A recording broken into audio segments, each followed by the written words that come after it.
Hey there, welcome back to Reddit XO, the best channel for Reddit cheating stories. Be sure to like, subscribe, and hit the bell notification for more stories like these. My STBXW came out in early December. I can't move on, really long story. My world is upside down right now. My life feels fake right now, and I just want to know how to go back to living my life. So this whole scenario goes back to Thanksgiving. In my house, Thanksgiving is one of the few times a year I can just relax and take a drink. So I got a little buzzed, but my wife got wasted. Towards the end of our dinner, I was washing the dishes, and my wife stumbled into the kitchen. She was a crying mess, and I asked her what was wrong. She slurring her words so badly I could only understand "I'm sorry." I took her to the bedroom, got her glass of water, and laid her down. That was the day I started wondering what was going on with her. Then around early December, I went home early because of a bad fall I had at work. I showed up and I was caught off guard by the presence of another car in my driveway. This wasn't a familiar car either, it was a '03 Dodge Durango which I hadn't seen since one of my buddies crashed his back in '05 at a house party. Anyway, I went through the front door and my wife was sitting on the couch with a glass of wine in hand, and when I walked in she gave me a giant hug. I asked about the car in the driveway and she said it was a girlfriend. I asked where this girlfriend was and she said that she was taking a shower because she had spilled wine on herself. I didn't buy this story. I just felt in my gut that she was lying to me.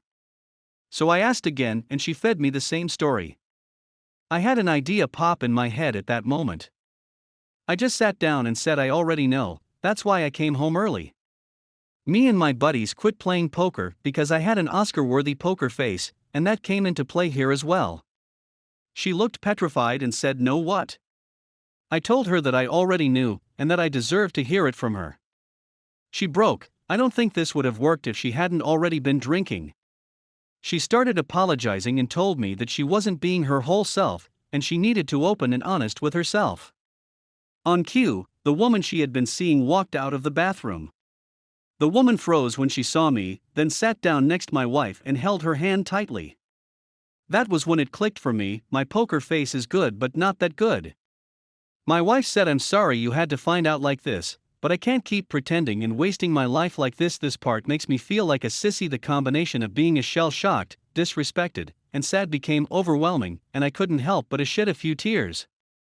I refused to sob. I told the strange woman to leave my house immediately, and she at first refused. I'm not an intimidating person or aggressive person, but I threw my coffee table across the living room, near my dining table. She looked scared and I, almost sociopathically, calmly told her to leave once more. She tried to again state that she wasn't going anywhere, but my wife basically pushed her out. She came back in and started apologizing, and saying like you're my best friend and I still love you. At this point the pain of falling off a ladder onto tile and picking a stone coffee table had taken its toll on my back. I crumpled down and laid on my ottoman. My wife came over to comfort me, but I flipped out when she touched me and she went to the bedroom.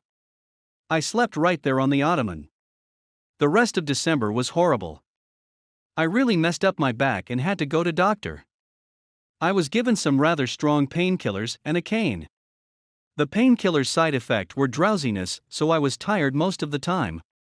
Couldn't work because of my back, so I spent the month crying about the death of my marriage and my severe back pain. As well as watching Stargate SG-1. Didn't eat much, I had some crackers every once in a while, but I lost almost 13 pounds in 2 weeks. My wife stayed at her girlfriend's house for most of December, but she came over for Christmas. She and the girlfriend came over, and when my wife saw my dirty clothes, caveman beard, and my swollen eyes, she cried a little. They sat me down and said that my wife was moving on, but that she still loves me as a best friend. She wants me to accept her relationship and stayed involved in her life. I found strength for the first time in weeks and told her that I was done with her. She had broken me and I wasn't gonna stand around and congratulate her. She left me alone with a broken back and broken heart. The girlfriend tried to talk, but I called her homewrecker. She got rather upset and told her that she wasn't welcome in my house. My wife tried to speak, but I cut her off and told her that the homewrecker needs to leave before we discuss any further. The homewrecker left and we talked. I told her that the divorce was coming and that she could take almost nothing from me. I inherited my house well before we got together, and both my cars were gifted to me by my uncle around the same time I got my house. She looked a bit disappointed, and I told her that this was the last time we'd speak in person.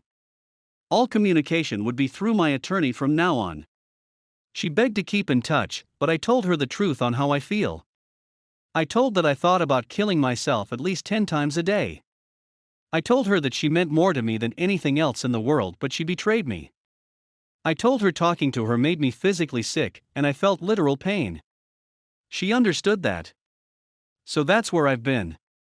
I think about her all the time now. New Year's sucked. I stayed away from alcohol during this period mostly because it's dangerous when used alongside my painkillers. Speaking of the painkillers, I should be rid of them soon. Those painkillers are horrible, and I really want to go back to work and do something other than sleep and vomit. This got long. I'm sorry, guys. This was kinda therapeutic for me in a way. Just letting the words flow really helped me. Has anyone been through something similar? Do you know how to stop thinking of your former partner? Please, I'll accept any advice. Story 2. Husband is a lying, cheating scum, but we have a kid. What do I do? My 28F, husband, 33M, are from different countries. We currently live with his parents. It's a culture thing, but we are looking for our own place in his home country. We have a 7-month-old. After a miscarriage 2 years ago, during which I returned to my home country, and my parents looked after me more than my husband ever did, he barely came down for a week to be with me. I became obsessed with conceiving again. Never a big fan of children myself, but my husband loves kids and his parents has been wanting a grandchild for 10 years. His older sibling is married, but can't have kids. After my miscarriage, COVID hit. We spent months apart as I was in my home country when borders between our countries shut. While there, I spent most of time seeing many gynas about my fertility issues and trying to solve any health issues I might have. Finally, I was able to return to my husband. I spent 2 weeks in a hotel to be able to return to him. There I continued my visits to more gynas, none of which he attended with me because he didn't feel the need to. 1 year after my miscarriage, I conceived again. Naturally, I was anxious and in constant panic that something could go wrong with this baby. My husband kept saying that I was overreacting and acting crazy. He would belittle my worries. He barely spent any time with me, barely satisfied any of my pregnancy cravings. Basically, I felt unappreciated and not valued, even though I was basically carrying this child so that he and his family would get a baby in the house. He claimed his work was too busy. Mind you, he owns his own business with his family. However, I noticed him constantly on his phone using a live streaming app and talking to random people. It was also a dating app, but I didn't know at this time. He would stay up late with it while I slept, and even use it while I was next to him. Whenever I asked him about it, or to see what he was doing, he would show me random live streams he was watching. After my 6th month, I told him I was going back to my home country to deliver the baby as I felt that was best for me and baby since he was so busy. He was angry first, then sad that he and his family would not be there for the birth, but I didn't change my mind, although I did feel bad for this decision, and did apologize to him and his family for it. I left, quarantined in a hotel again for 2 weeks and then went back home. I spent every day updating him on my and baby's health. My 3rd trimester wasn't easy, but my parents made it so much more bearable. By the time I was due, governments were loosening entry and quarantine, and after sleepless nights, I was able to get him the permission to enter my country, and even do home quarantine. He came a week after baby was born. He was with me in my home country for 3 months. After which, he wanted us to return, but I refused as that month was Christmas and him being in the retail industry, it would be a busy period. I said I'd be left alone again to deal with a young baby now.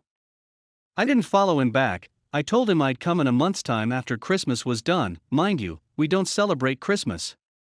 He wasn't happy with it but didn't force me. A month later, I returned to him and his family as promised. It was the first time his family saw the baby. Everyone was happy. But here's where the first issue started. I notice he's hooked to his phone a lot.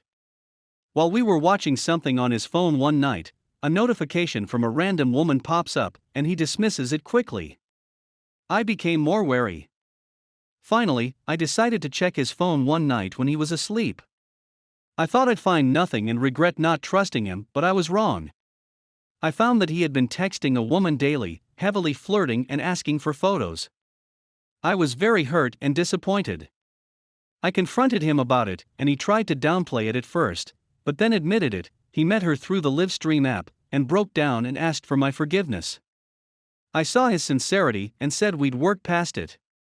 Truly I did forgive him because I felt it was a genuine mistake as he started talking to this woman after I refused to come back with him, so I felt partially responsible for pushing him away. Note, I also found 2 more conversations with other girls, but those had died out. This one I asked, he swore on his child that it wasn't him, his friend had been using his phone. I believed him because he swore. Now, 2 months later, I tell a very close friend about this. We share everything. I was in an abusive relationship before meeting my husband, and she was there through it all and always tells me what I need to hear no matter how hard it is.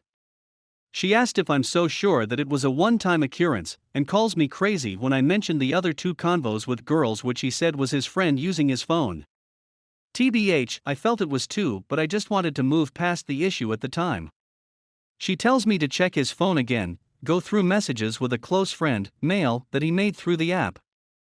So what I found, long story short, was conversations with the guy about video calling so many other women, sexting them and basically wanting to have sex with them.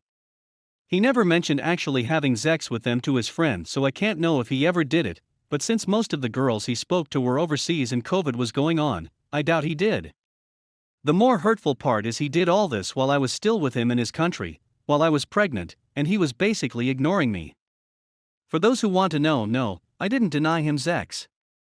In fact, I craved it, but he didn't want to hurt the baby inside, which is the stupidest excuse ever.